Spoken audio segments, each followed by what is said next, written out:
So Jay Versace had this to say about the modeling industry, and all I can say is that if it's really African features that they're looking for, you would have been hired. But that's not what they want. They're looking for unique, distinct features which you clearly do not have. I just want to say that I'm tired of the contradictions. Last year, it was African models getting dragged because they look too Eurocentric. Now this year, they look too African. Which one is it? It's starting to give performative outrage. You need to understand that Africa is not a monolith. You can't box a whole continent of 1.4 billion people, thousands of ethnic groups, and massive genetic diversity into one set of features. You just can't.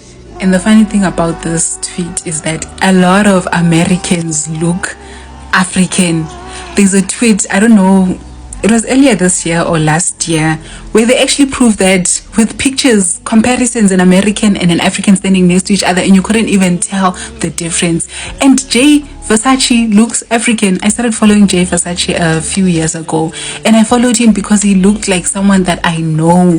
I just can't remember who it is, and I've been like the whole weekend I've been trying to pin who that person is, but then I just can't remember who it is. But he also looks like that one guy from Gomorrah.